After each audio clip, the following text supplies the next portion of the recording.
Good evening, and welcome to Twilight Tales. Tonight, let yourself be carried away by the story of Saladin, the Sultan who united the East and faced the Crusaders with wisdom and courage, forging a legend of honor and strategy. Settle in, breathe deeply, and let this tale guide you through desert winds and the ancient walls of Jerusalem. Chapter 1. The Awakening of the Desert Falcon. Part 1. Birth in the Sands. Under an inky sky studded with cold stars, the night of March 12, 1137, enveloped the banks of the Tigris. The small town of Tikrit, with its ochre stone walls, seemed suspended between the breaths of the desert and the murmurs of the river. It was in this border city, on the edge of the Seljuk Empire and the Arab kingdoms, that the one whom history would name Salah ad-Din, Yusuf ibn Ayyub, Saladin, the future lion of Islam, was born. The wise men recount that on that night a sandstorm suddenly arose, obscuring the moon and causing the makeshift curtains of the houses to flap. Some saw it as an omen, a sign of an extraordinary destiny.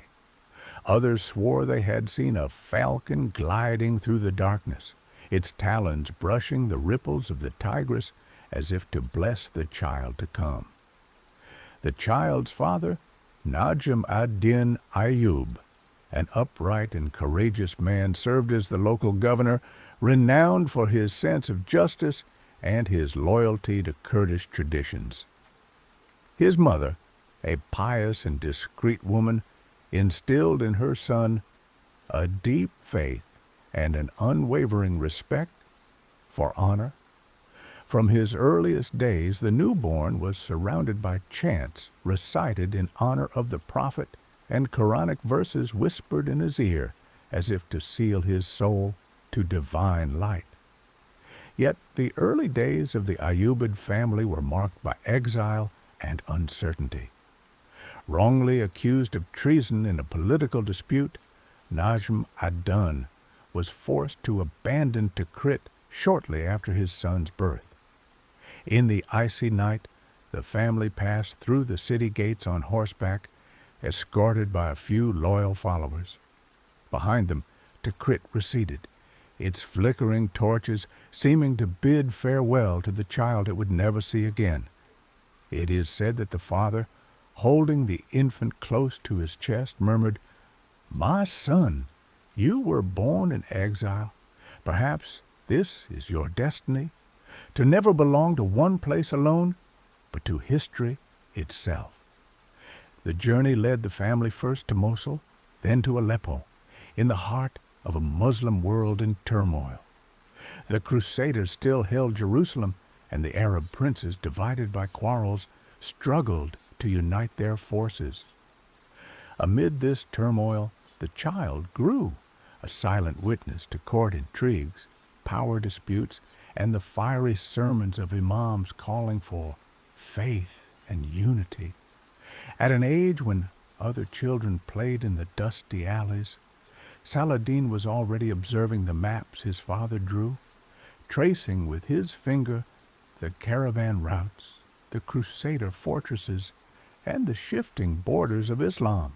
The markets buzzed with tales of distant battles, of Frankish knights in steel armor, of valiant emirs fallen in defense of the faith. These stories shaped his imagination, forging in him the vision of a world where the sword and faith were the keys to destiny. From his earliest years, Saladin displayed an insatiable curiosity. The madrasas where he was educated echoed with his voice asking 1,000 questions about the Quran, jurisprudence, but also mathematics and poetry. It is said that he spent hours listening to elders narrate the exploits of Alexander the Great and the wisdom of Imam al-Ghazali. Yet, despite this passion for knowledge, the young Yusuf for that was his childhood name, remained calm, almost reserved, preferring silent study to martial games. But the desert was already forging his body. During long rides with his father, he learned to tame spirited horses, to sense the wind shift before a storm, to recognize tracks in the sand. The nights spent under the starry vault, listening to wolves howling in the distance, built his endurance. The warm wind sometimes carried the distant echoes of war cries, a cruel reminder that peace was but a mirage. At 9 years old, he saw the Crusaders for the first time during a journey to Damascus. The gleaming, armored silhouettes, the banners adorned with red crosses fluttering in the wind, deeply impressed him.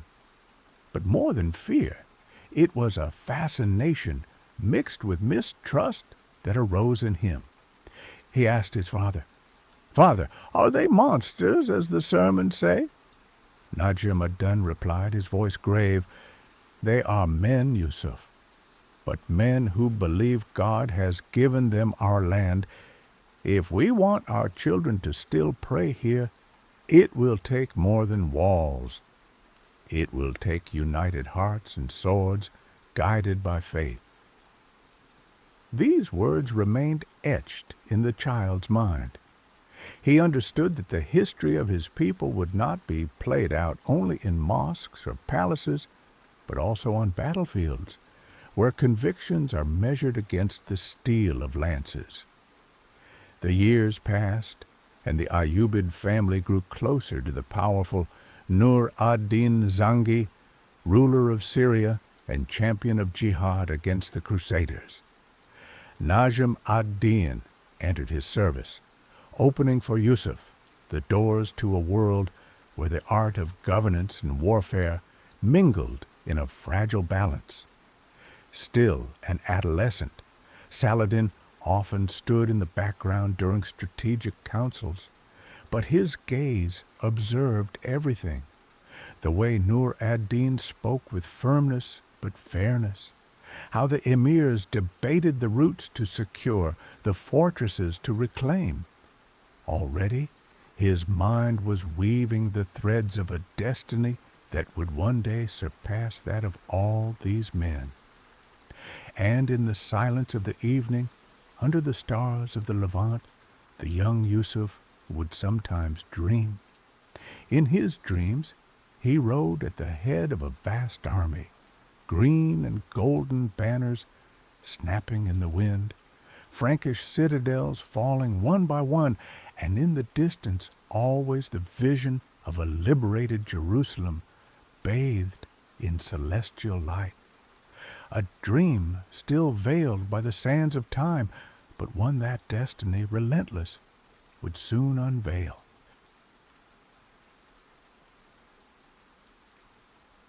Part 2.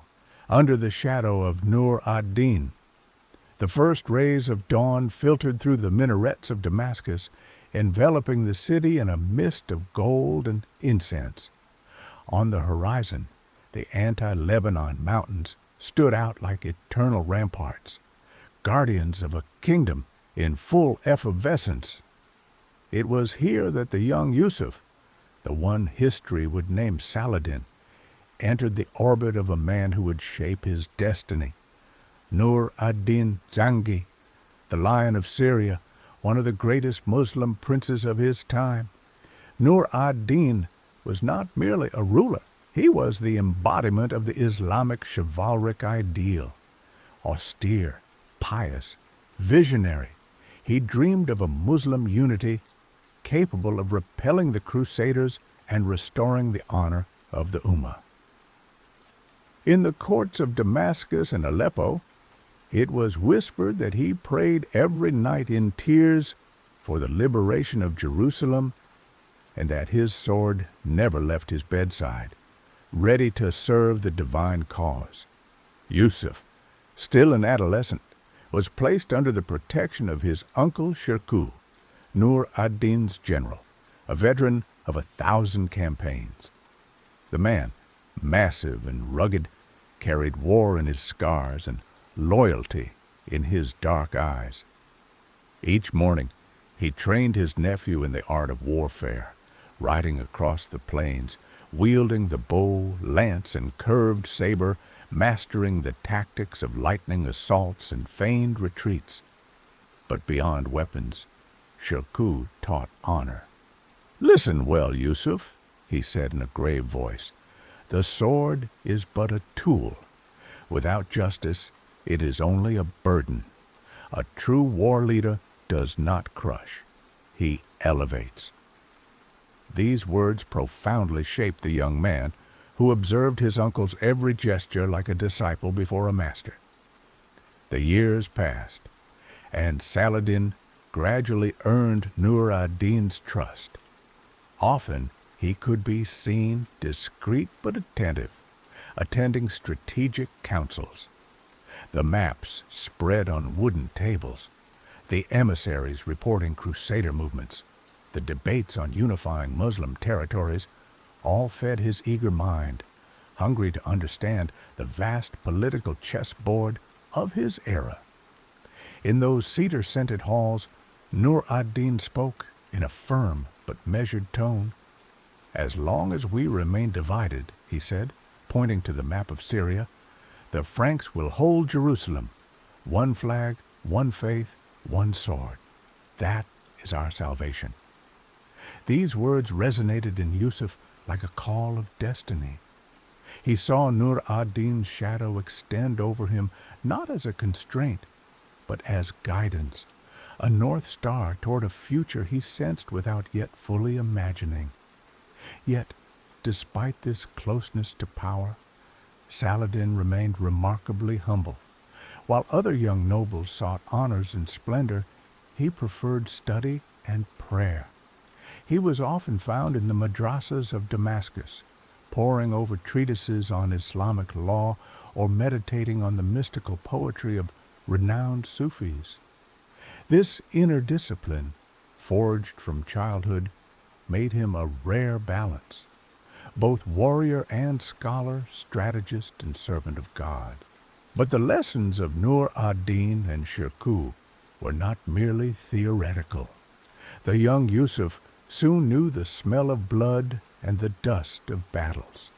Under his uncle's banner, he participated in several campaigns against the Crusaders and their allies. The rides through arid plains, the assaults on enemy fortresses, the cries of fighters echoing in the night, all carved into his soul the harshness of holy war.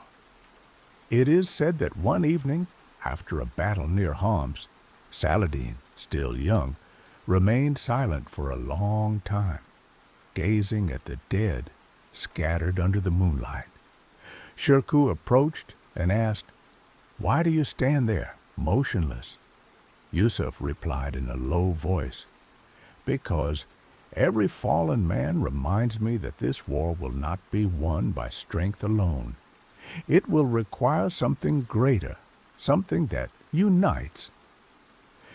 These words surprised Shirkuh, who saw in his nephew not only a future soldier, but a true leader of men, capable of understanding that unity and faith surpass fleeting victories. Over the years, Saladin became a respected officer, admired for his courage and ability to maintain discipline without cruelty. But his destiny shifted when Egypt, the weakened Fatimid kingdom plagued by internal strife, became the new strategic stake. The Crusaders coveted this rich land, a gateway to the seas and golden caravans. Nur ad-Din decided to send his most reliable general, Shirkuh, accompanied by his young nephew Yusuf. The night before their departure, Nur ad-Din summoned Saladin in private. In the dimness of his quarters, lit by the flickering flame of an oil lamp, the master placed his hand on the young man's shoulder. "Yusuf, I see in you more than a soldier. Egypt is a land of plots and perils. You will need to learn not only to wield the sword, but to read hearts and minds. Remember, he who wishes to rule must first know how to serve. These words were like a prophecy. Saladin left Syria with a strange feeling, a mix of apprehension and certainty. The sands of Egypt, bathed by the Nile and the desert winds, would be the crucible where the shadow of the disciple would transform into the light of a future sultan.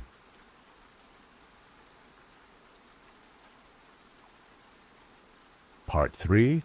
Toward Fatimid, Egypt. When Shirkuh's army left Damascus to march toward Egypt, a dry wind blew over the caravans laden with weapons and provisions. Under the black banners fluttering in the breeze, Yusuf rode alongside his uncle, his gaze fixed on the infinite horizon. He did not yet know that this expedition would be the prelude to his unstoppable rise. Behind them, the minarets of Syria slowly faded, as if bidding farewell to a journey that would change the destiny of the Muslim world. Fatimid Egypt, once prosperous and powerful, was now but a shadow of its former glory. Internal quarrels, palace plots, and the devouring ambitions of viziers had weakened the caliphate. The Crusaders, lurking in their Palestinian fortresses, eyed this vulnerability, ready to seize this fertile kingdom, key to trade routes and a strategic bastion of the Nile. Nur ad-Din knew that if Egypt fell, Syria would be encircled. Action was needed, and Shirkuh was the man for the task. Upon entering the Nile Valley, Yusuf was struck by the magnificence of the landscapes, the river winding like a silver ribbon under the sun, the verdant fields stretching endlessly, the ancient pyramids casting their shadows over the eternal sand. But behind this beauty lay palpable tension.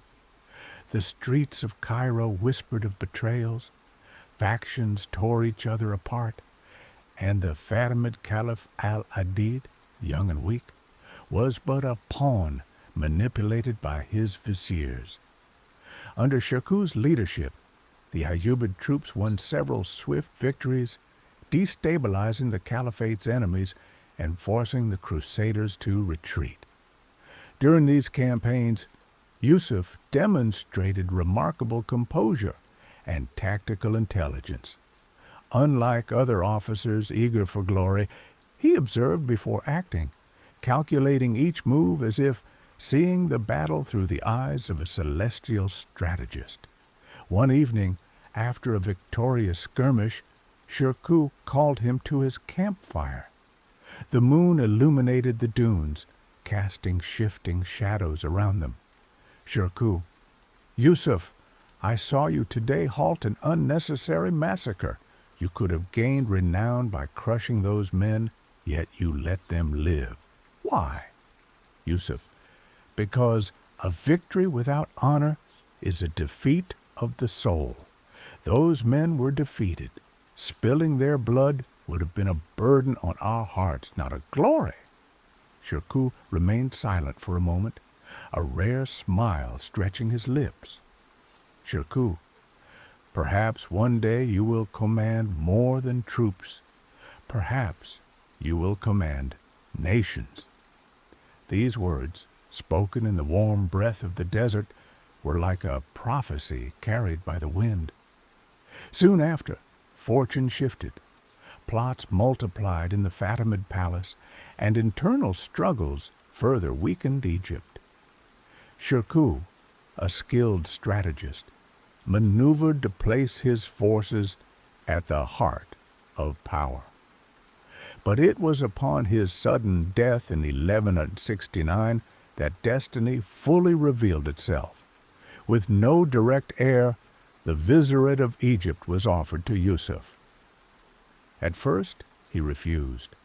Modest, he deemed himself incapable of bearing such a burden, but the emirs insisted. Nur ad-Din gave his assent, and even the Fatimid Caliph recognized in him a rare wisdom. Finally, at only 31 years old, Yusuf became Vizier of Egypt, entrusted with immense power. Chronicles report that at the moment of his investiture, an eagle soared in the Cairo sky, circling slowly before vanishing southward, a sign, the elders said, that a ruler destined for great conquests had just risen. From his first days in power, Saladin surprised everyone.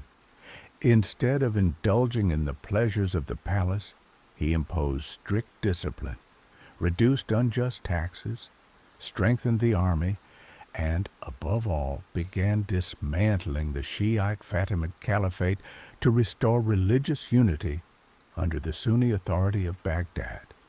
This bold decision sparked resistance, but Saladin, with the patience of a falcon, neutralized each plot with intelligence rather than brutality. At night, alone in his quarters, he meditated on the future. He knew that governing Egypt was not an end in itself. It was a springboard. Behind every reform, every political victory, a greater vision took shape, that of a united Muslim world capable of challenging the Crusaders and liberating Jerusalem. His close companions recounted that he would sometimes stand for hours on the palace terraces, gazing at the stars, as if seeking to read in the sky the path God had traced for him, but unity was still far off. Rebellious emirs plotted in the shadows, the Crusaders resumed their offensives, and Nur ad-Din, wary of his protégé's growing independence, closely monitored his every decision. Saladin understood that his nascent reign would be a constant struggle against external enemies, but also against internal divisions. And yet, despite these threats, an unstoppable force seemed to surround him, as if history itself was pushing this man to become more than a mere vizier. In the alleys of Cairo, in the deserts where warm winds rose, a murmur began to spread. One day, this man will wear the crown of a sultan.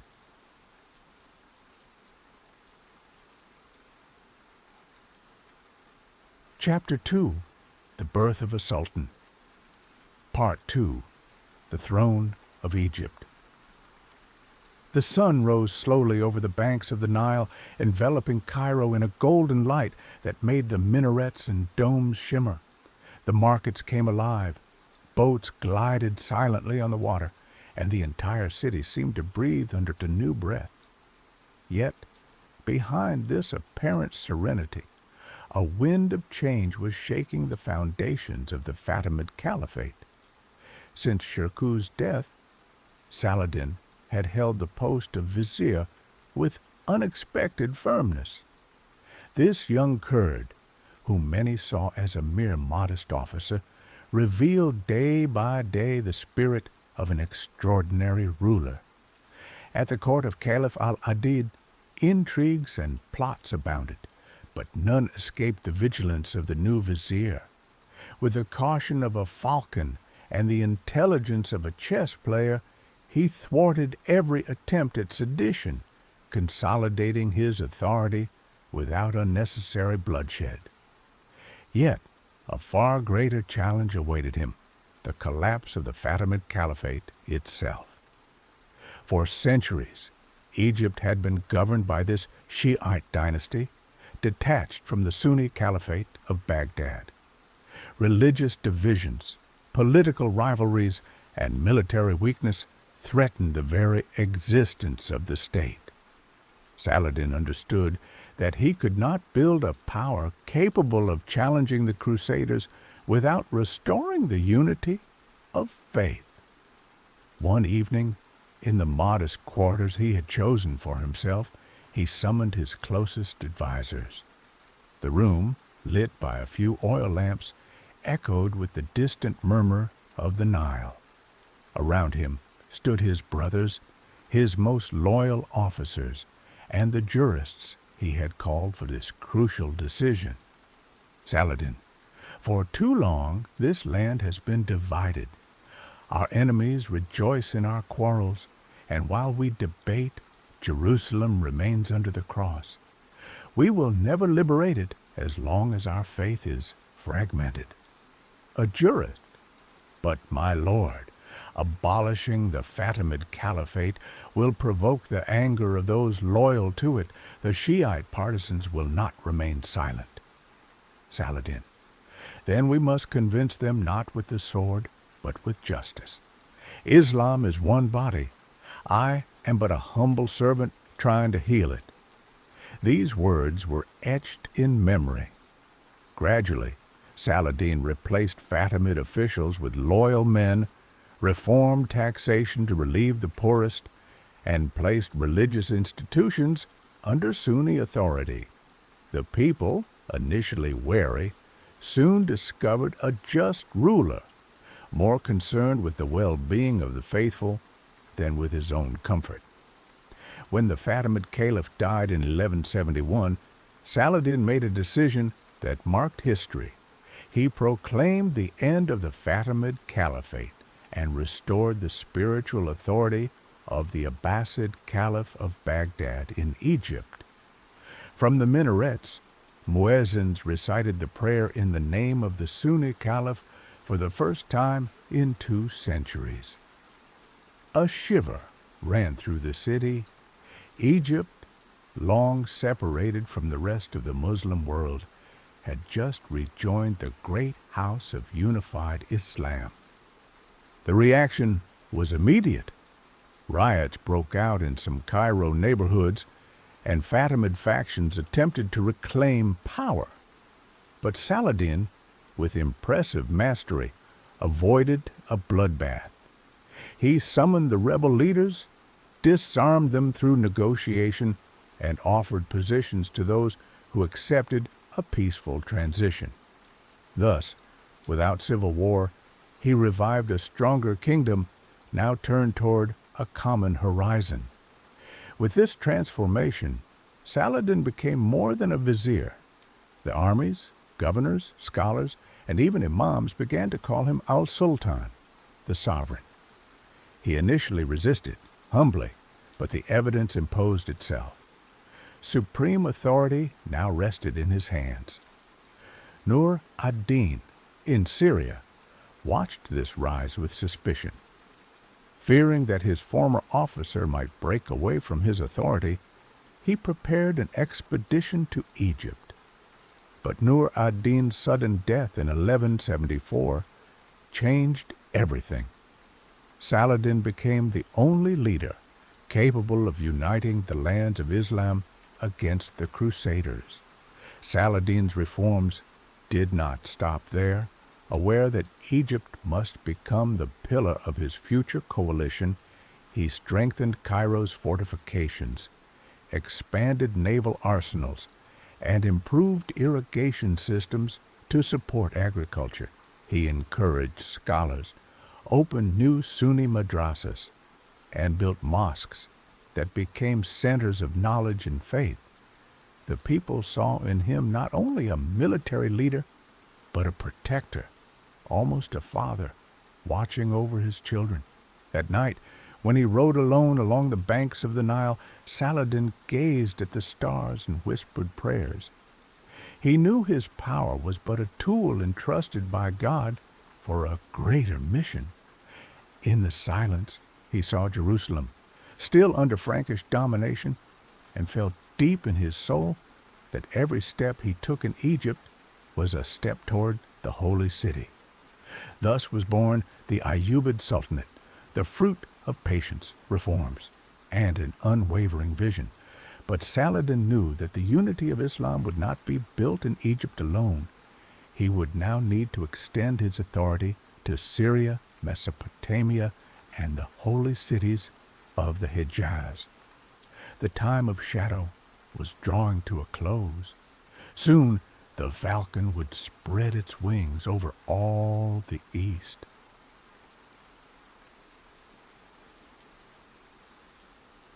Part 2, the Unifier of the Lands of Islam. The desert stretched endlessly, swept by a wind laden with dust. On the horizon, the silhouette of an army took shape. Green banners bearing the Crescent, glints of steel in the sun, the neighing of horses.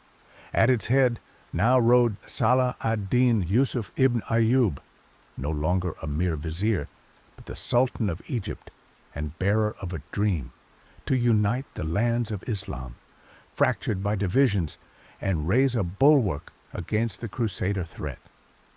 After Nur ad-Din's death in 1174, a power vacuum opened in Syria.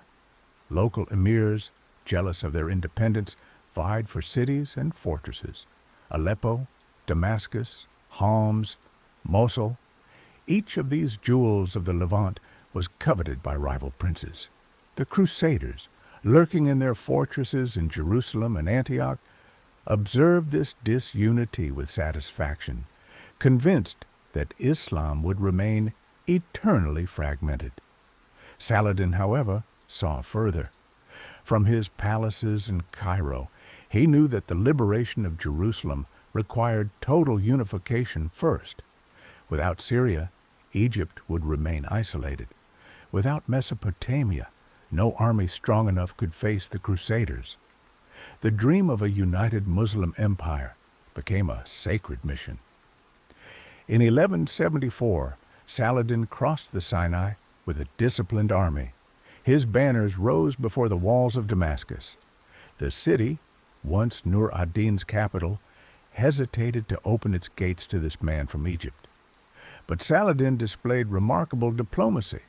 Rather than forcing the walls, he sent emissaries promising justice, protection, and fidelity to traditions. The inhabitants, weary of instability, saw in him a leader capable of restoring order. The gates of Damascus opened without bloodshed, and Saladin entered the holy city, not as a conqueror, but as a savior. The image of this moment crossed the chronicles. Saladin, dressed simply, riding without pomp, surrounded by soldiers who kept their swords sheathed, entered the Umayyad mosque and prayed there for a long time. His words echoed in the silence. May this city regain the unity it has lost, and may it become the torch of our struggle for Jerusalem. But Damascus was only the first milestone. Aleppo, stronghold of Nur ad-Din's son, refused to recognize his authority. Saladin did not wish to spill the blood of one he considered the rightful heir of his former master. Negotiations stalled, and several military campaigns failed to break Aleppo's resistance. Yet Saladin's patience and diplomatic skill eventually prevailed. After years of tension, a fragile peace was concluded, and Ayyubid authority gradually extended to northern Syria. At the same time, Mosul, in northern Iraq, represented another center of resistance. Here, too, Saladin chose negotiation over destruction. He signed pacts, offered posts to former adversaries, and wove a network of alliances that gradually stifled all opposition. As cities fell under his influence, Saladin worked to reform the conquered lands. Everywhere, he established a fair judicial system, built Sunni madrasas to strengthen religious unity, restored trade routes, and improved irrigation systems. Local populations, often exhausted by the abuses of emirs, saw in him a just ruler. Chroniclers recount that he sometimes wandered the souks in disguise, listening to the people's grievances to correct injustices. One evening, as he camped near Homs after a long ride, he gathered his generals around a fire. The wind made the tents flap, and the air smelled of sand and the sweat of horses.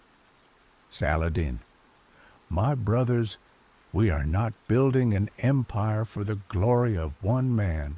nor for the gold of merchants.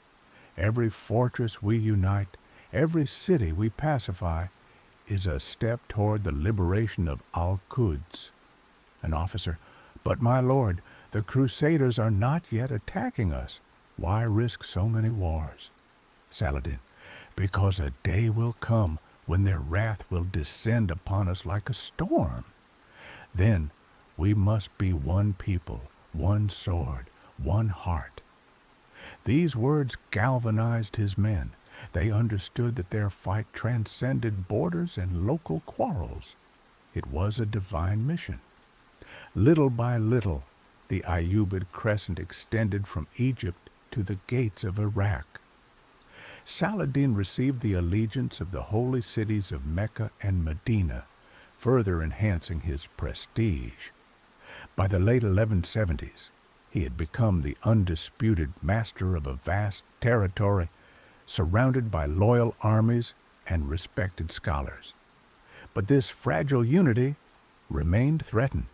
Rivalries persisted among Nur ad-Din's former supporters, and the Crusaders watched this rise with concern. Already, rumors circulated in European courts. A new sultan, more formidable than all previous emirs, was preparing a holy war that would shake Jerusalem. In the mosque of Damascus, during a sunset prayer, Saladin meditated for a long time. He raised his eyes to the sky and murmured, "Lord, if you have given me this power, it is for a reason I must never forget. Make me a just servant, and let my arm wield your sword to liberate your holy city." Chronicles say that at that moment, a flock of white pigeons rose from the mosque's roofs, circling in the fiery twilight sky. For those who saw it, it was a sign. The man who prayed thus under these walls would soon lead Islam to its greatest victory.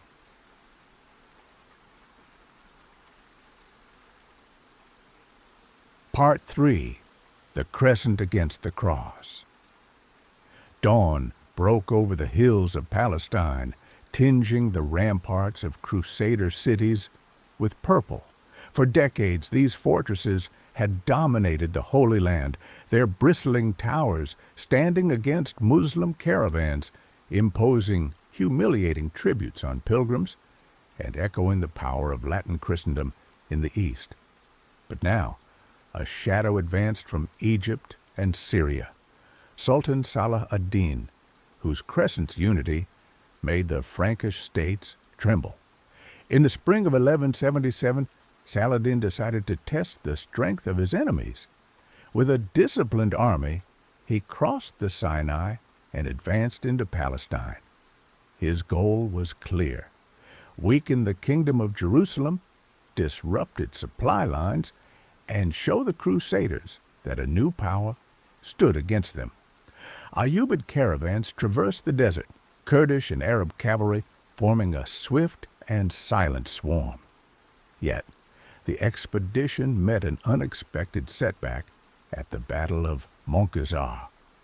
There, the young King Baldwin IV, afflicted with leprosy but driven by fierce faith, surprised the Muslim army with a bold attack. The Frankish knights, their crosses gleaming in the sun, struck Saladin's lines and inflicted a crushing defeat. Chroniclers recount that on that day, Saladin narrowly escaped death, riding swiftly through the desert to save the core of his army. His enemies, exulting, believed they had shattered his dream of a unified empire. But the Sultan, far from being broken, turned this failure into a lesson etched in steel. He understood that no lasting victory would come without meticulous preparation, nor without the strength of faith and unity. Back in Damascus, Saladin summoned his generals and advisors. In the grand hall with its gleaming mosaics, he unfurled maps of the Crusader kingdoms. Saladin: "We underestimated their courage and tenacity, but now we know they are not invincible. The next time we march against them, it will be with an army worthy of the cause God has entrusted to us.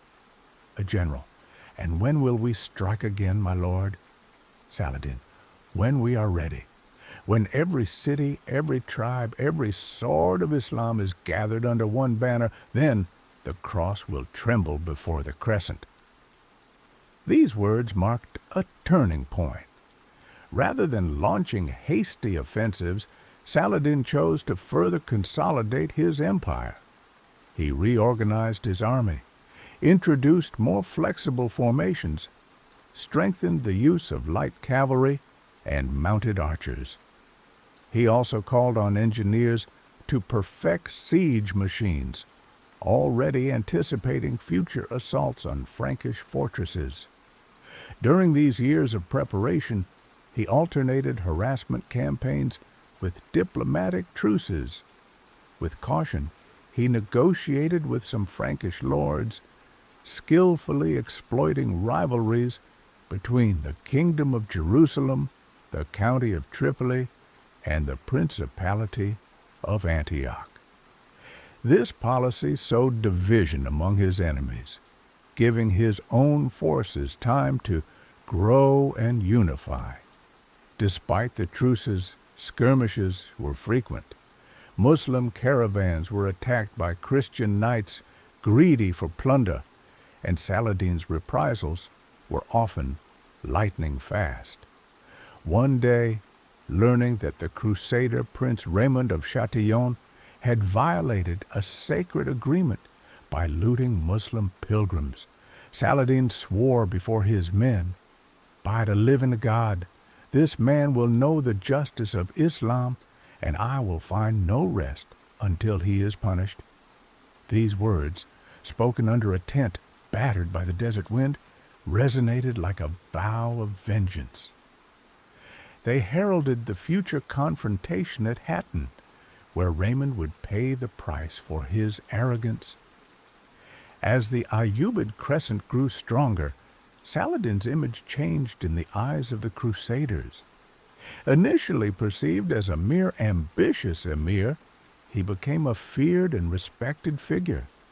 Frankish chroniclers, even those hostile to him, praised his bravery, his loyalty toward captive adversaries, and his justice toward Christian and Jewish populations under his protection.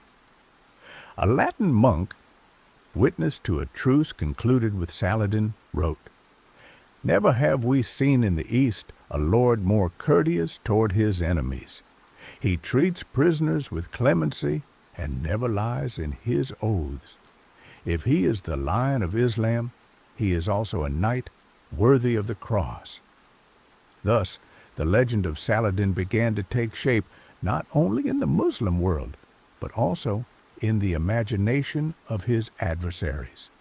Yet, in the silence of his nightly prayers, Saladin knew that the time for great battles had not yet come. Faith still needed to bind hearts. Strategy needed to be perfected. The liberation of Jerusalem was not a mere dream of conquest.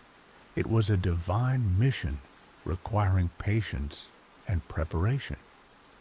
One evening in Damascus, as he gazed at the city illuminated by the moon, an imam close to him said, "Imam, my lord, the people are beginning to whisper that you are the sword of God." Saladin, "I am but his servant. If God wills this sword to strike, then let him guide it. I await only his hour." That hour was approaching. Soon the Crusaders, divided and arrogant, would offer the Lion of Islam the chance to definitively raise the banner of Jihad. But before that, Saladin had to perfect the unity of his empire and forge the weapon that would bring down the cross.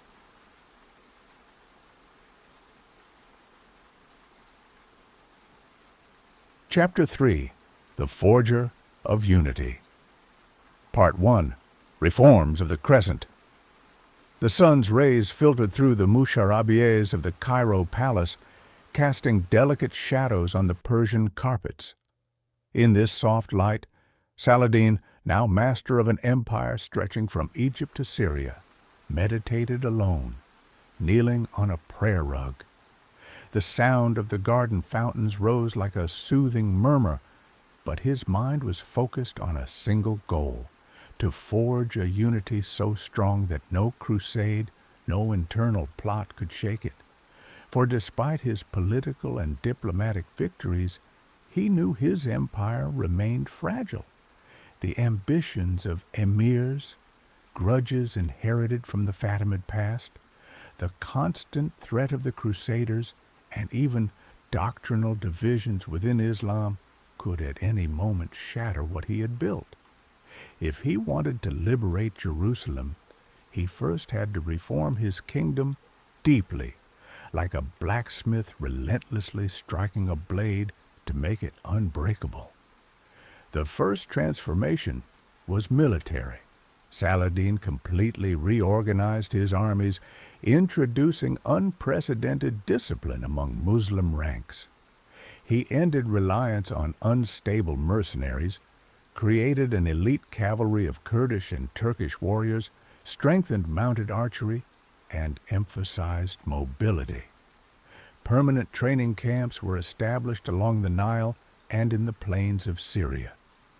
It is said that he personally inspected the troops, refusing any favoritism. A soldier earned his rank only through merit and loyalty.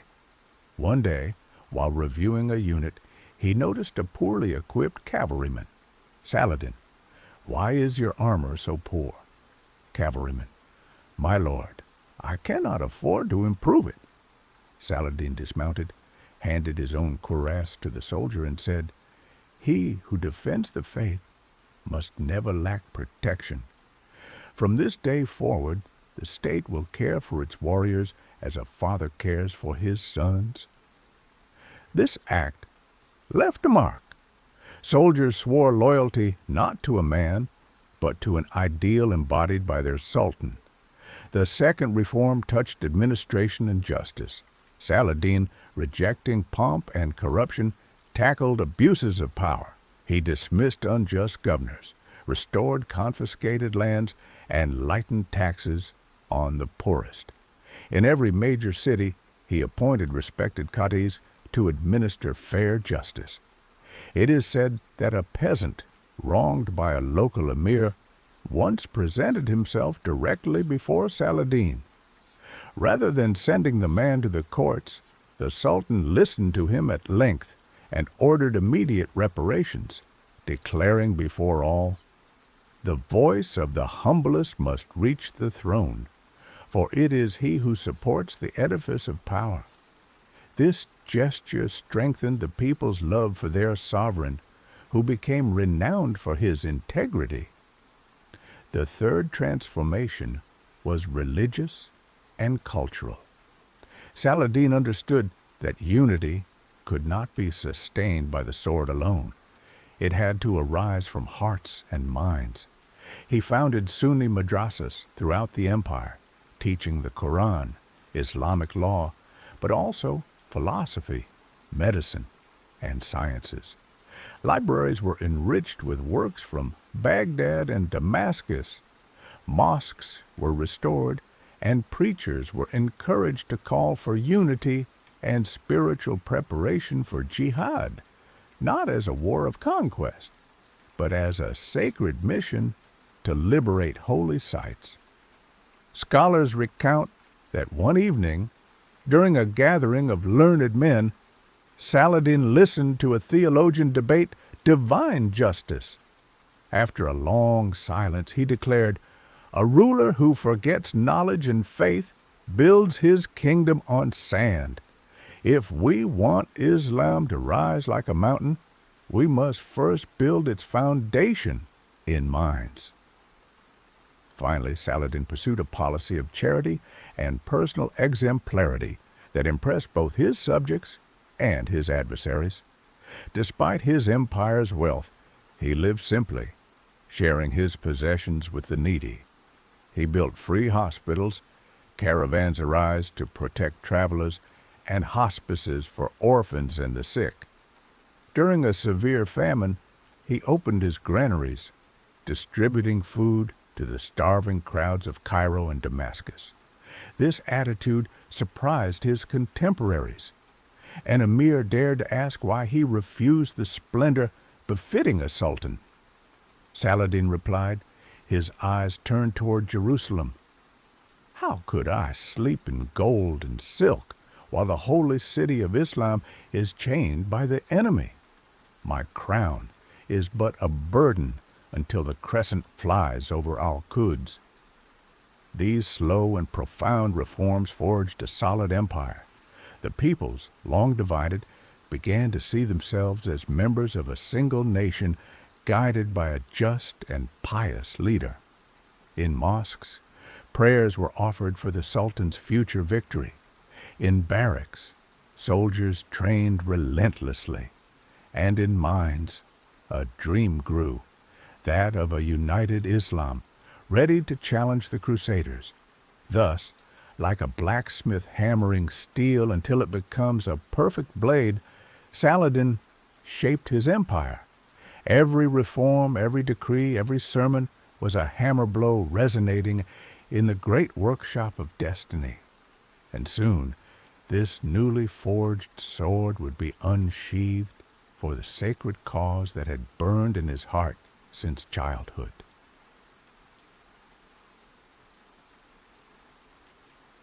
Part 2. Between Crescent and Crusade.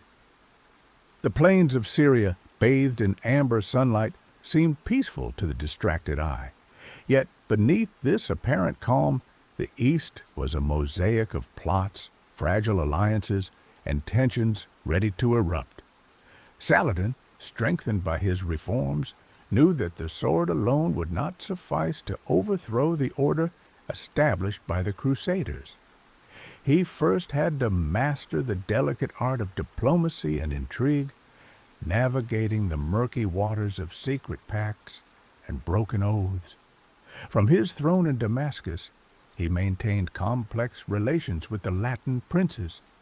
Embassies came and went in the palaces, bringing proposals for truces, veiled threats, and sometimes ransom demands for prisoners. Saladin, a master of patience, signed some treaties to buy time, then resumed hostilities when it served his cause. A Muslim chronicler noted, "Never did a sultan better than Al-Malik an-Nasir, the victorious, wield both the pen and the sword. To the Crusaders he spoke as a friend, but behind his words a storm was brewing." One of his most formidable adversaries was Raymond of Chatillon, Prince of Antioch and later lord of the fortress of Kerak. Cruel and unpredictable, he broke several sacred truces, attacking Muslim caravans and worse, threatening to launch an expedition to desecrate the holy sites of Mecca and Medina. When the news reached Saladin, he rose in the middle of an audience, his usually calm features marked by rare anger. Before his emirs he swore, "By God and his prophet, as long as this man breathes, no pilgrim will be safe. I swear he will taste the justice of Islam." This vow became a personal oath, fueling preparations for the future confrontation. Yet, Saladin was not blinded by hatred. He knew that not all Crusaders were irreconcilable enemies. Some Frankish lords, more pragmatic, sought agreements with him to preserve their lands. He thus forged temporary treaties with the county of Tripoli, or the Principality of Antioch, skillfully exploiting their rivalries with the Kingdom of Jerusalem. These truces allowed Muslim caravans to move more freely, the economy to strengthen, and the Ayyubid army to prepare without harassment. At the same time, Saladin strengthened his networks of espionage and intelligence. Agents circulated in Latin ports, infiltrated enemy camps, and bought information from merchants or captives. In the alleys of Acre and Tyre, in the taverns of Antioch, rumors whispered of the Ayyubid army, its plans, its weaknesses. But often these murmurs had been deliberately sown by the Sultan's men to deceive the enemy. One evening in Damascus, Saladin received a report from one of his spies.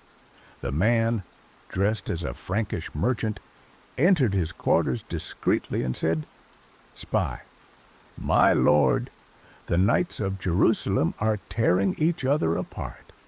Guy of Lusignan and Raymond of Tripoli are at odds, and the Templars are plotting against their own king."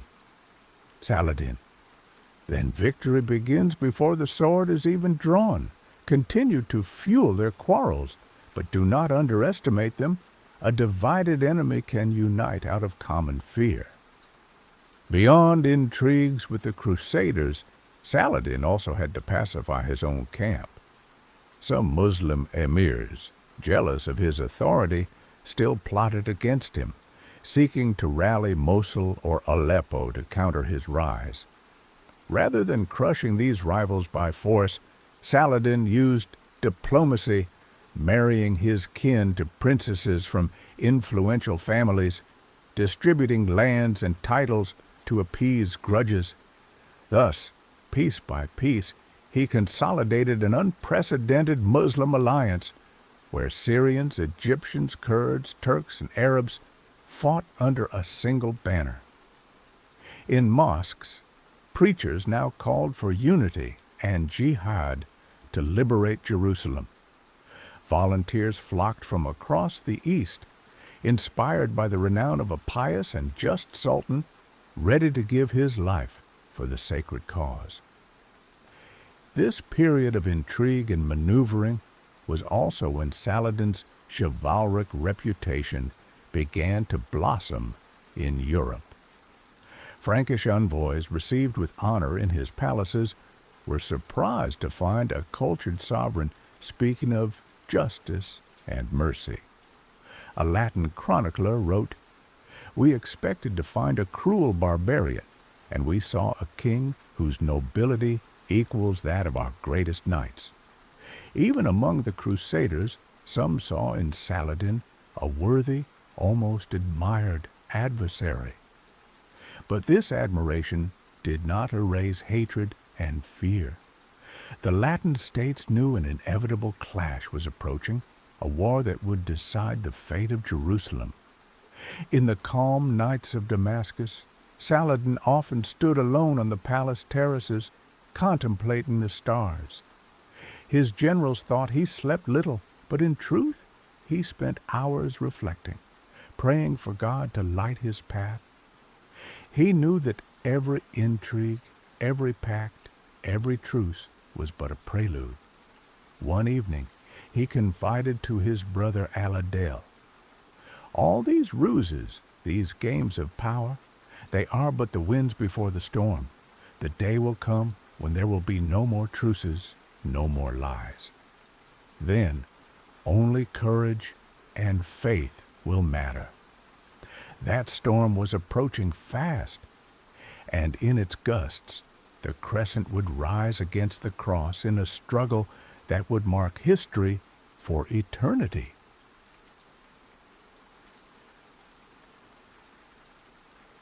Part 3. The March Toward Destiny.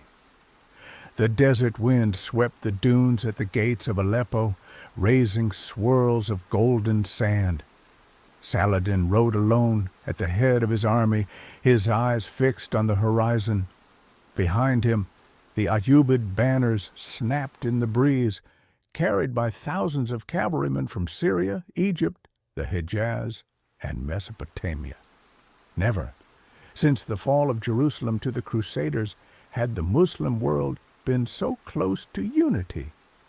Yet, this fragile alliance still needed to be sealed by the fire of war and the patience of a strategist. After years of reforms, diplomacy, and skirmishes, Saladin undertook a final campaign to subdue the last rebellious emirs and ensure that no dissension could weaken his future confrontation with the Crusaders. Mosul, stronghold of the Zengid dynasty, represented the main threat to this unity.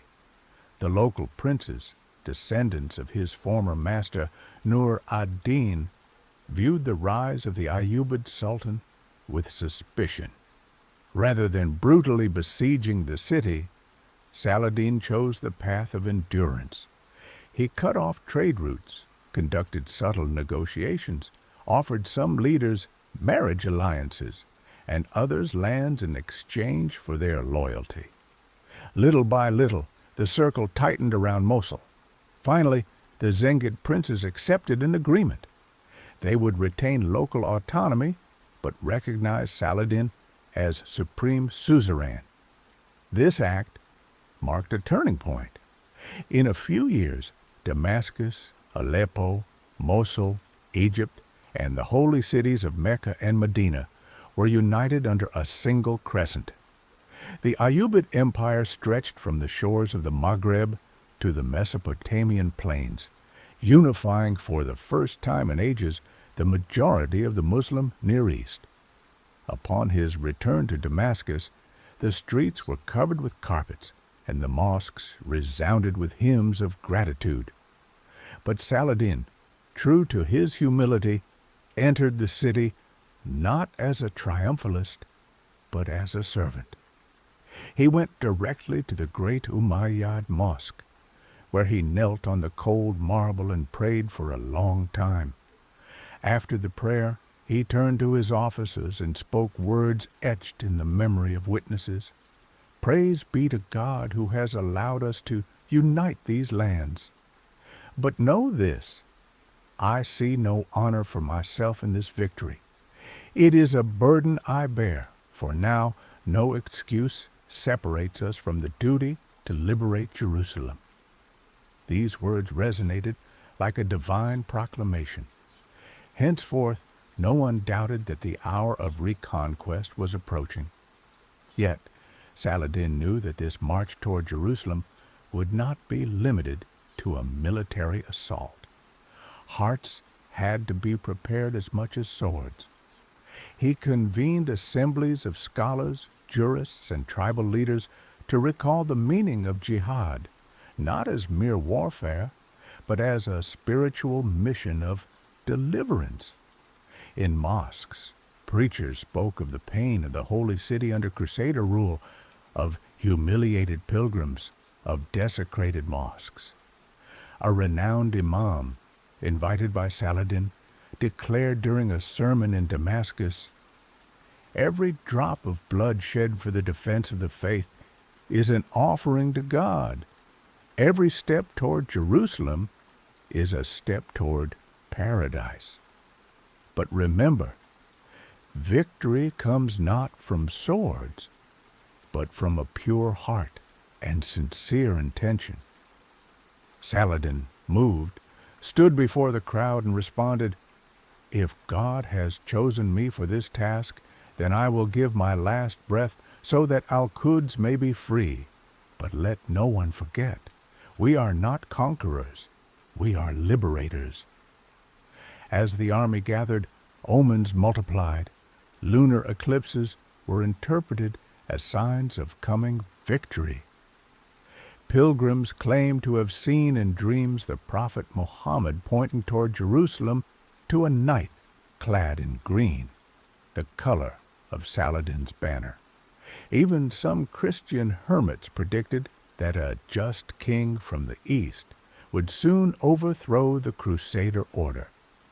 Blacksmiths worked day and night in the arsenals of Damascus and Cairo. Giant catapults, siege towers, and thousands of arrows were crafted.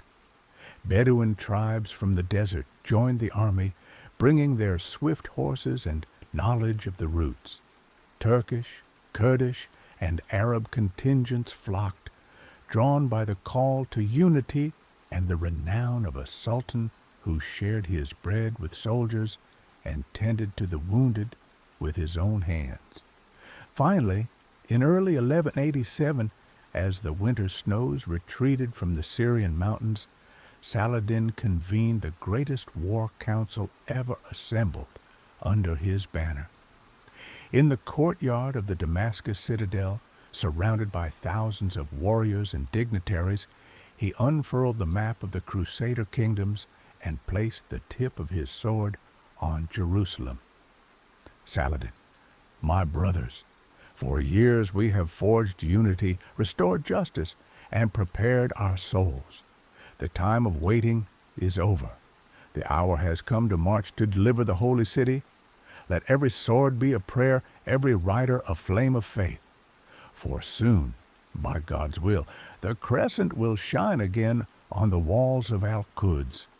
A mighty cry answered, echoing through the surrounding hills, Allahu Akbar. That day, history knew that destiny had begun to stir.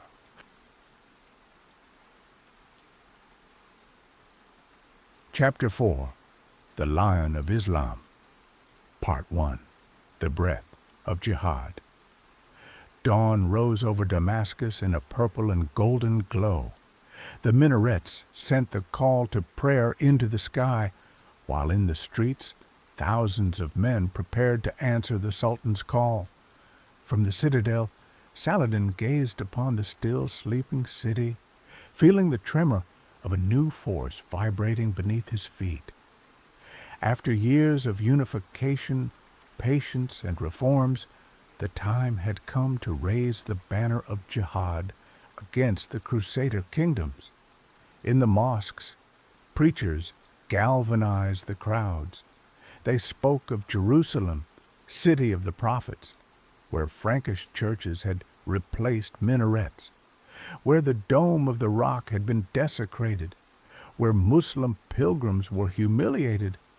They recalled the martyrs fallen in defense of the faith, the past victories of Islam, and the divine promise that the holy city would return to the believers. The crowds wept, prayed, then rose en masse to join the Sultan's armies. Young men left their families, swearing to return only when Jerusalem was free. Elders blessed the troops, mothers tied green ribbons to their sons' lances. The entire empire pulsed with a single breath, a fervor that chroniclers described as a divine wind blowing over the east. Saladin, though the inspirer of this movement, retained his humility. In his tents he prayed at length, asking God to purify his intentions. One day an imam said to him, Imam, Lord, your name is on every tongue. They call you the Lion of Islam, the Sword of God. Saladin, if I am a lion, then I am a lion that roars only at the call of justice. And if I am a sword, may God keep me from striking out of pride. For this fight is not mine. It belongs to the entire Ummah. These words were repeated throughout the empire, reminding everyone that the victory to come would not be that of one man, but of the collective faith. The military preparation was titanic. In the plains of northern Syria, Ayyubid camps stretched as far as the eye could see. Blacksmiths forged thousands of sabers, lances, and arrows. Engineers built giant catapults capable of bringing down the thickest walls. Quartermasters organized the transport of provisions, water, and horses to sustain a months-long campaign. Saladin inspected every battalion, stopping to listen to the soldiers, comfort the wounded, correct the officers. He refused to reside in palaces, preferring to sleep under the tent, sharing bread and water with his men. This closeness forged an unbreakable bond between the Sultan and his army. Our leader eats like us, keeps watch like us, bleeds like us, the soldiers said. How could we not follow him to Jerusalem? The Crusaders, meanwhile, felt the storm approaching. Rumors of Muslim unity, of the gathering of a vast army, reached the walls of Acre, Tyre, and Jerusalem. Messengers rode to Europe, warning kings and popes that an unprecedented danger threatened Eastern Christendom. Yet, within the kingdom of Jerusalem, divisions gnawed at their power. The quarrels between Guy of Lusignan and Raymond of Tripoli weakened the Frankish army. The Templars and Hospitallers vied for authority, and the Latin lords distrusted one another. Saladin, informed by his spies, saw in this a sign that the time to strike was near. In the spring of 1187, Saladin convened his war council in the Damascus citadel. The greatest emirs, generals, and scholars gathered there. At the center of the hall, a map of the Latin states was spread out, the fortresses marked with black stones. Saladin, my brothers, for years we have prepared for this hour. Today, God grants us the opportunity to restore the honor of Islam. We will march against them not for glory nor for riches, but to liberate the blessed city of Al-Quds. A general, Lord, the Crusaders are numerous, and their walls are strong. Even united, we risk much. Saladin, fear is the shadow of those who have forgotten God's promise. We are not alone. Every step of our horses is guided by His will. If we fall, we will fall as martyrs. If we live, we will live as liberators. A solemn silence followed these words. Then a roar arose, hundreds of voices crying in unison, Allahu Akbar. Before departing, Saladin organized prayer processions in all the major cities. Imams led the way, crowds carrying green banners followed, singing hymns. The night before the march, he withdrew alone to a hill overlooking Damascus. Kneeling, hands raised to the starry sky, he said, Lord of the worlds, I offer you my body and soul. If my death can liberate Jerusalem, take my life. If my victory is written by you, then make me worthy of this mission. When the sun rose, the Ayyubid army set forth in a thunder of hooves and war drums. Thousands of cavalry and infantry advanced in impeccable order, a sea of green banners rippling in the light. Chroniclers report that, seen from the hills, it looked like a celestial army descending upon the earth. Thus began the great campaign of Jihad, which would lead to one of the greatest battles in history, Hattin.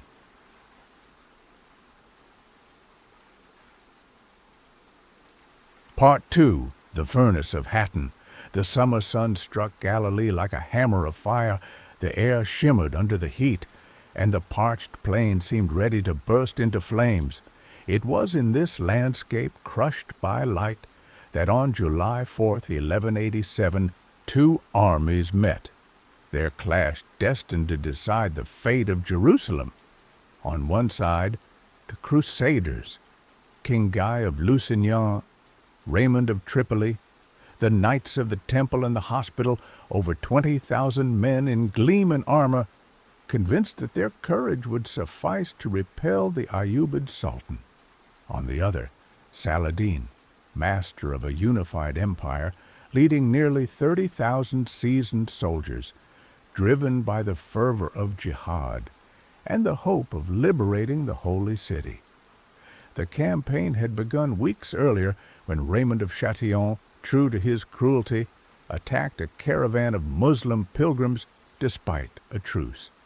This betrayal was the spark. Saladin, exasperated by repeated outrages, convened his council and spoke these words. Enough patience. This dog has sworn to desecrate our holy places. Let this war be one of justice. We will not lay down our arms until we have purified the Holy Land. The Ayyubid army crossed the Jordan, capturing several fortresses and forcing the Crusaders to respond. In the height of summer, under a relentless sun, the Frankish army marched toward Tiberias to relieve a besieged garrison. But Saladin, a master strategist, had anticipated every move. Instead of confronting the heavy knights head-on, he harassed them with his light cavalry, cutting off their access to water, burning the grass and wells to parch them. The eve of the battle, the Crusaders, exhausted and dehydrated, camped on a rocky hill called the Horns of Hattin. That night, the winds carried the chants of muezzins and the Ayyubid war drums. The knights, cloistered in their tents, felt fear seep in along with the stifling heat. At dawn, Saladin ordered the encirclement of the enemy. Chroniclers describe a terrifying spectacle. A sea of cavalry with green banners swirled around the Crusaders, forming a circle of fire and steel. Muslim archers positioned on the heights rained down arrows, while war drums beat a dull rhythm like a giant heart ready to burst. The battle began in an infernal furnace. The parched Frankish knights attempted desperate charges, but each assault broke against the waves of Ayyubid cavalry that enveloped them in clouds of dust and whistling arrows. The cries of horses, the shouts of warriors, and the clash of lances formed a symphony of chaos. Saladin, from a height, calmly observed the scene. Unlike the Frankish kings, clad in gold and heavy armor, he wore a simple white tunic. Holding the curved saber, he rarely wielded himself. He directed the battle like a conductor, ordering feints, rapid withdrawals, then lightning counterattacks.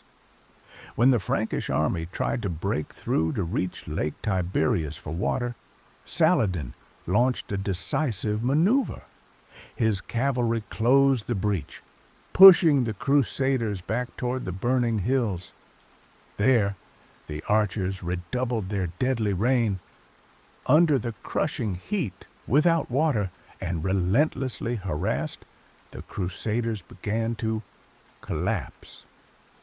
At the center of the Frankish army, the true cross, a sacred relic, was carried as a standard by the Templars. Saladin ordered his best cavalry to encircle it. After a fierce fight, the Christian standard was captured, and a triumphant cry rose from the Muslim ranks. "Allahu Akbar! The cross has fallen!" This moment broke the Crusaders' morale. Soon after, the entire army surrendered, exhausted and unable to continue the fight. King Guy of Lusignan was captured, as was Raymond of Chatillon, the man Saladin had sworn to punish. In his tent, Saladin had the prisoners brought before him. He offered water to King Guy, a sign of respect for a valiant enemy. But when Raymond of Chatillon reached for the water, Saladin intervened. "Saladin, this man swore to desecrate Mecca and Medina. He betrayed our truces and massacred our pilgrims. Today, I deliver justice." The Sultan drew his saber and, with a sure stroke, executed Raymond. Then he turned to King Guy. "Saladin, a king must not die by my hand. You will return to your people to tell them of this day when God judged the Crusaders." The victory at Hattin was overwhelming. Chronicles say that only a few hundred knights survived the battle. The Crusaders lost their greatest forces, their leaders, and the relic of the true cross. Eastern Christendom was on its knees, its fortresses defenseless. In the evening, as the desert winds calmed, Saladin dismounted from his horse and prostrated himself toward Jerusalem. Tears in his eyes, he murmured, "Praise be to God, who has granted us this victory. May I be worthy of the step to come." For he knew this victory was only a prelude. Now, the road to the holy city was open, and the world would witness a moment that history would never forget.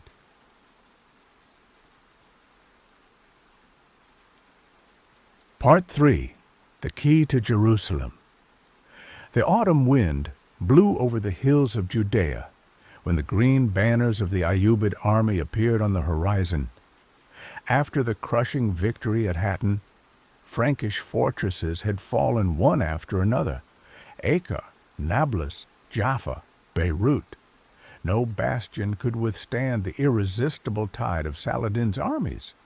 Now, only Jerusalem, the holy city, remained under Crusader control.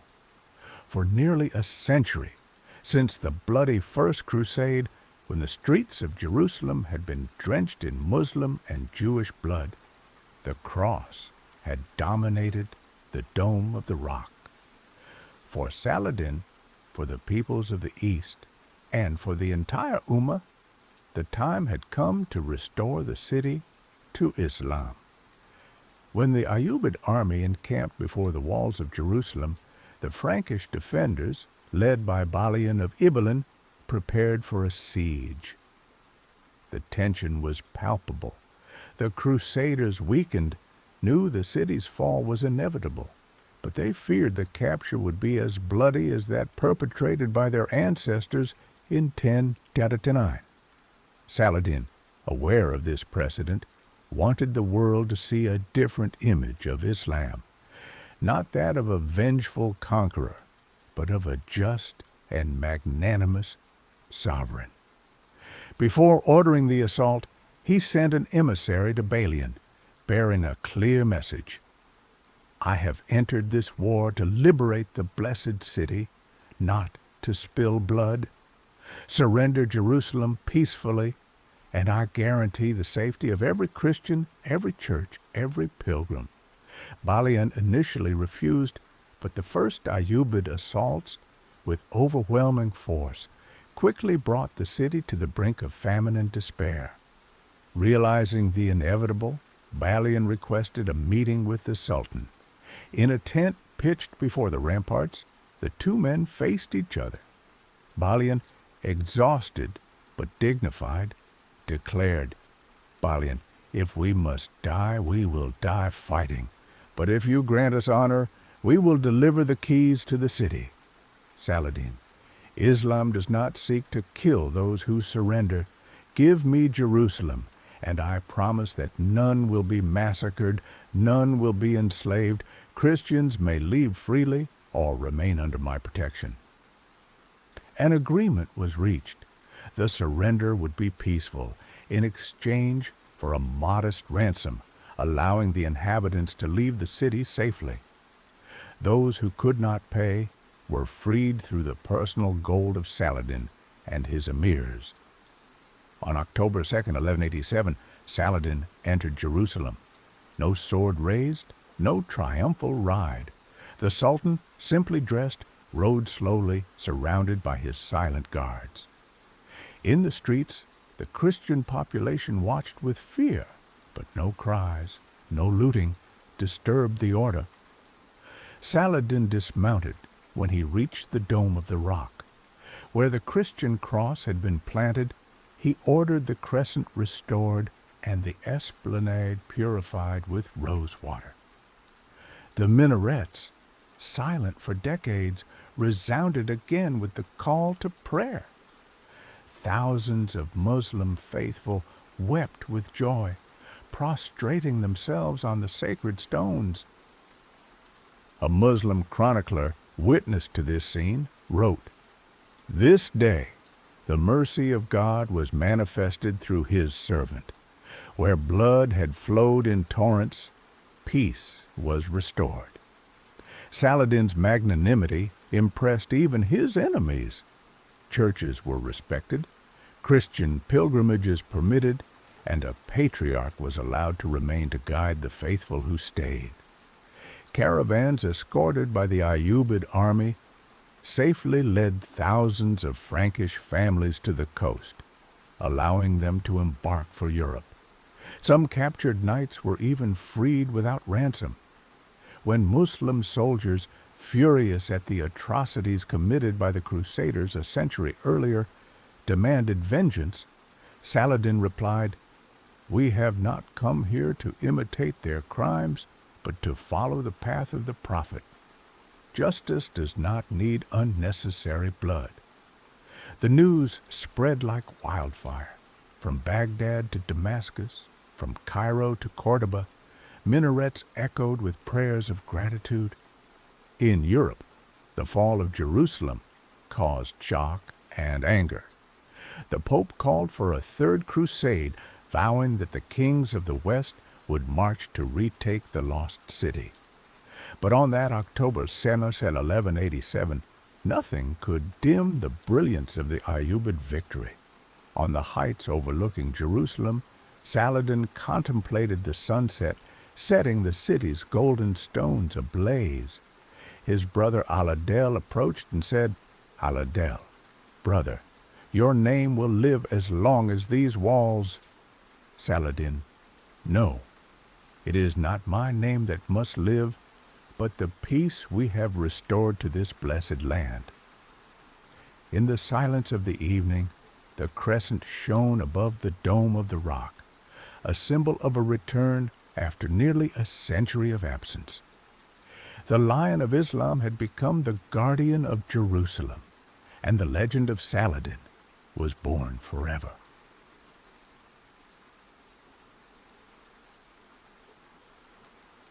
Chapter 5. The Legacy of the Crescent and the Sword. Part 1. The Shadow of the English Lion. The salty air of the Mediterranean carried the echoes of a new storm.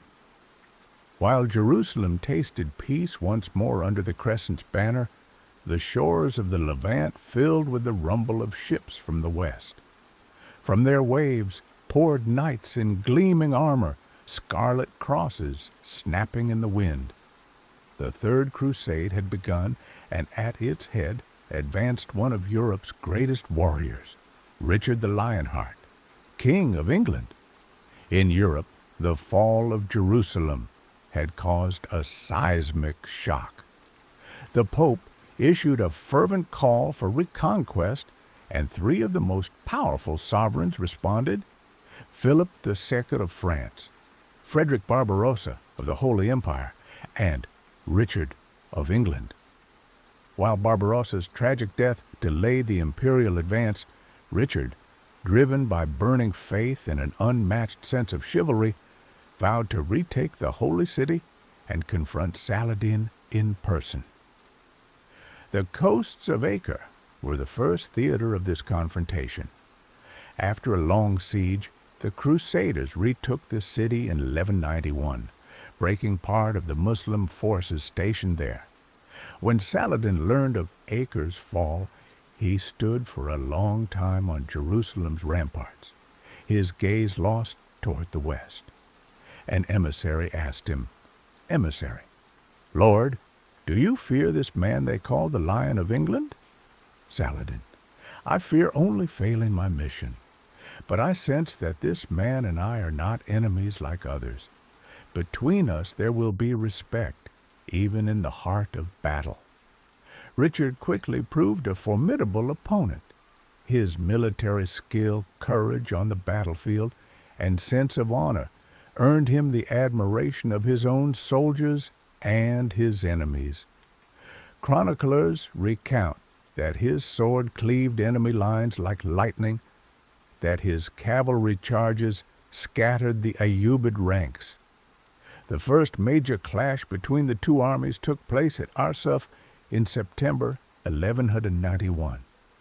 On the coastal plain, Richard positioned his knights in a tight formation, patiently awaiting the assaults of Saladin's light cavalry. Arrows darkened the sky, war drums beat like blazing hearts, and the sea roared nearby. For hours, the Muslim forces harassed the Crusaders, trying to break their cohesion. Then, at a signal from the Lion of England, the knights launched a devastating charge that repelled the Ayyubid army. Though Saladin kept his army intact, he was forced to retreat.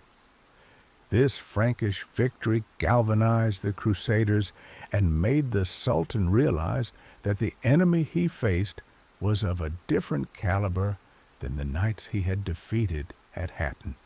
Yet, despite the violence of the battles, a strange respect grew between the two leaders. After Arsuf, Richard sent physicians to treat wounded Muslim prisoners, and Saladin responded by sending fruit, horses, and even hunting falcons to the English king. When illness struck Richard, the Sultan sent his own physician to tend to him, accompanied by gifts. An Arab chronicler noted, "Never have we seen two enemies respect each other so in the midst of war. The Lion of Islam and the Lion of England seemed forged in the same flame of chivalry." For the following months, the crusade continued with a series of battles, skirmishes, and negotiations. The Crusaders retook Jaffa, consolidated their positions along the coast, but every attempt to march on Jerusalem failed. Saladin, a master strategist, used space and time, harassing the enemy, cutting their supply lines, refusing to be drawn into a decisive battle that could cost his empire dearly. One evening, in his camp near Ramla, Saladin gathered his generals. The torch flames cast dancing shadows on their faces. A general, "Lord, why not fight one final battle?" Saladin, "Because Richard is a lion who does not retreat. Facing his army head-on would be offering our lives to pride. We must wear down his strength like water wears down stone. That is how we will protect Jerusalem." This caution bore fruit. Despite several tactical victories, Richard realized he could not take Jerusalem. With the winter approaching, his troops exhausted, and obligations in England pressing, he was forced to consider an honorable peace. Yet between the two men, a strange bond grew. They knew history would link them forever. Two lions, sizing each other up on a sacred battlefield. It is said that one evening, from a hill, Richard observed the Ayyubid camp and murmured to his knight, "This man we call an enemy is more worthy of the cross than many Christian kings." In Saladin's camp, at the same moment, the Sultan confided to his brother, "If he were one of us, we would have liberated the East and the West together." Thus opened a unique page in history, that of two sovereigns divided by everything, yet brought closer by war in mutual respect. Peace, however, was not yet sealed. Before it came, the Holy Land would see more fierce battles, fragile truces, and tense negotiations under the tent of the two lions.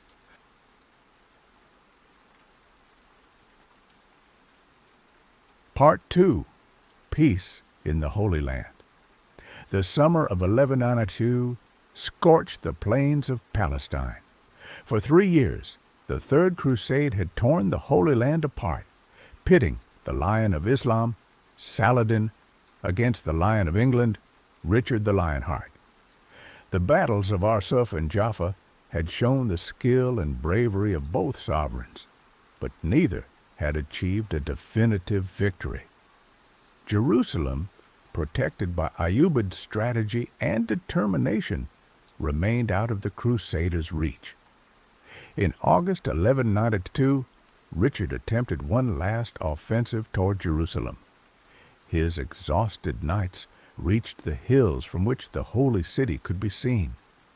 Chroniclers recount that Richard climbed a height alone to gaze upon the city's golden ramparts. He stood motionless for a long time, his cloak whipped by the wind, before declaring to his advisers, "If we take it, we cannot hold it, and I will not let my men die for fleeting glory." This lucidity sealed the Crusade's fate. Rather than a doomed assault, Richard chose negotiation with his great adversary, Saladin. Initial contacts were made through emissaries. Messengers passed between camps, crossing dunes and olive groves, bearing proposals for peace. Conditions were fiercely debated: access for Christian pilgrims, Frankish control of the coast, and the safety of Muslim populations. Then, for the first time, Richard and Saladin met in person under a great tent pitched near Jaffa. Chroniclers describe the scene with admiration: two sovereigns seated face to face, unarmed, surrounded by their advisors, but speaking with a respect that astonished even the most hardened knights. Richard, dressed in a red tunic emblazoned with the English lion, opened the discussions. Richard: Sultan, we have faced each other as valiant enemies. I know now that neither sword nor cross will break your people. Saladin: and I know that the bravery of your knights will never falter, even under the desert sun. Perhaps God has placed us face to face, not to destroy, but to learn from one another. The two men then discussed the future of the Holy Land. Richard requested that Christian pilgrims be free to visit Jerusalem. Saladin agreed, promising even to ensure their protection. Richard proposed a compromise. The Crusaders would retain a coastal strip from Tyre to Jaffa, while the hinterland, including Jerusalem, would remain under Muslim control. The negotiations lasted several days, marked by frank, sometimes tense discussions, but always imbued with respect.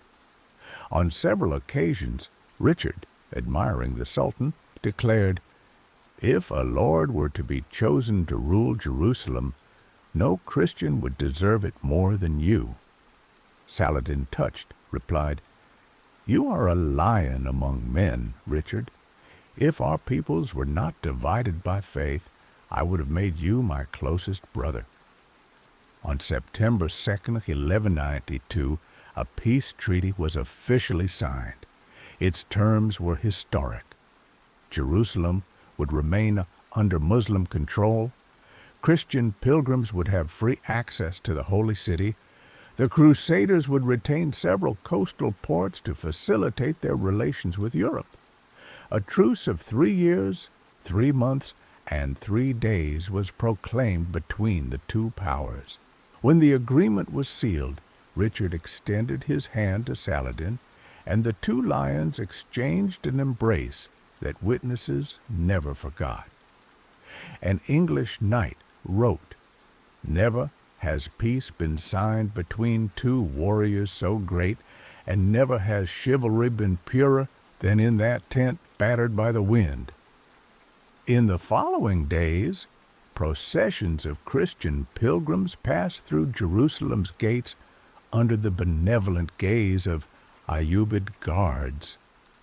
Church bells rang again, while muezzins called to prayer. For the first time in nearly a century, the Holy City experienced a peaceful coexistence among the three great religions. Richard, before setting sail for Europe, sent a final message to Saladin. "I leave without having retaken Jerusalem, but I depart richer than ever, for I have gained the friendship of a king whose honor equals that of the greatest knights in history." Saladin replied, "Return to your lands, O King of England. May God keep you. And remember that in this holy land you have left a brother in arms who prays to the same God under another name." Thus ended the Third Crusade, neither a Christian victory nor a total Muslim triumph, but a peace built on the mutual respect of two men who seemed divided by everything, yet brought closer by war. Saladin's renown was immortalized, not only as a conqueror, but as a craftsman of peace and a paragon of chivalry, admired in both the East and the West.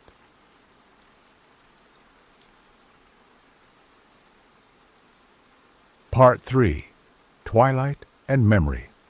Autumn enveloped Damascus in a soft light when Sultan Saladin, weakened by illness, retired to his simple quarters. After decades of wars, reforms, and victories that had shaped the fate of the Holy Land, the Lion of Islam was preparing to leave this world. In the streets, rumors of his condition spread like a cold wind, and thousands of faithful prayed day and night for their beloved sovereign. Despite his power and conquests, Saladin lived with exemplary humility. His clothes were modest, his meals frugal, and he had never amassed treasures. It is said that at his death there was not enough gold in his coffers to pay for his own funeral. All that he had possessed had been given to the poor, orphaned scholars and wounded soldiers.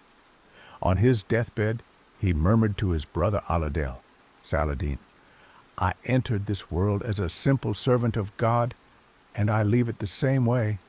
My conquests, my titles, my palaces, all are dust. Only the justice I have rendered and the mercy I have offered will survive time." His final moments were steeped in spirituality. Imams recited Quranic verses at his bedside, and Saladin weekly joined in the prayers. When a scholar asked if he regretted any of his actions, he replied, "I regret only not having prayed enough, not having served the poor enough, and not having liberated even more lands for the faith." On March 4th, 1193, at the age of 55, the Sultan's breath quietly ceased. The city of Damascus came to a standstill. Countless crowds filled the streets to accompany him to his final resting place. Chroniclers recount that the funeral procession was so vast it seemed never-ending. Men and women of all faiths, Muslims, Christians, Jews, wept together for the loss of a king who had embodied justice beyond the boundaries of religion. His body was laid to rest near the great Umayyad Mosque, in a modest tomb befitting his humility.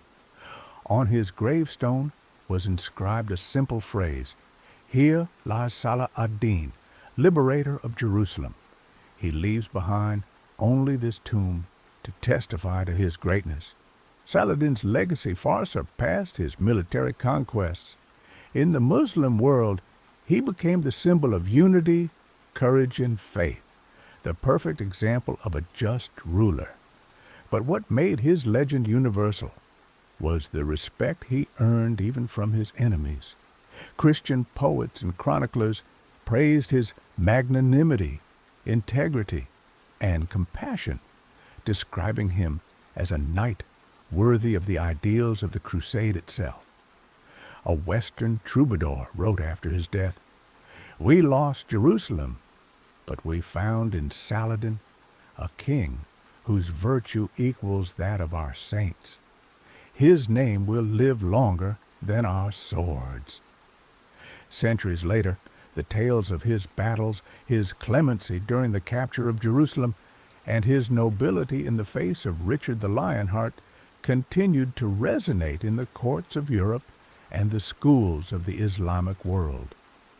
Even in the epics and songs of the Crusaders, Saladin's name was spoken with admiration, as that of an adversary who honored the ideal of chivalry better than many Christian kings. Thus ended the life of a man who had refused personal glory to serve a cause greater than himself. His empire was divided among his heirs, but his spiritual and moral legacy survived the centuries. In the starry nights of Damascus, storytellers in the souks still said, generations later, "There was a time when a lion rose in the desert. He did not roar to destroy, but to unite. He did not strike to dominate, but to deliver. His name was Saladin, and no wind, no time will ever erase his memory.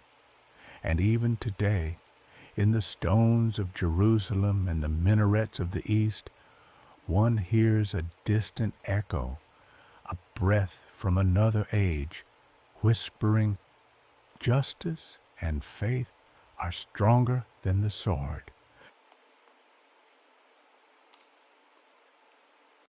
Saladin, Lion of Islam and chivalrous king. Saladin, born a simple Kurdish child on the banks of the Tigris, rose to the rank of legendary Sultan, unifying a divided Muslim world to accomplish a sacred mission, to liberate Jerusalem. A peerless strategist, enlightened reformer, and visionary statesman, he forged an empire stretching from Egypt to Mesopotamia, built on justice, faith, and unity. His greatest triumph, the victory at Hattin in 1187, paved the way for the peaceful reconquest of the Holy City. But more than his military victories, it was his magnanimity that marked history. Where others would have answered hatred with blood, Saladin responded with clemency, sparing Christian populations, protecting pilgrims, and offering peace to the vanquished. Even his enemies, such as Richard the Lionheart, saw in him a king of rare nobility, worthy of the highest ideals of chivalry. And when death took him, Saladin left behind neither gold nor palaces, but the immortal image of a sovereign who had placed his power in the service of a cause greater than himself. Centuries later, his name still resonates as that of a hero of justice and honor, a bridge between East and West, a timeless model of enlightened leadership and humanity in the darkest hours of history. Thank you for joining me tonight on this journey through history.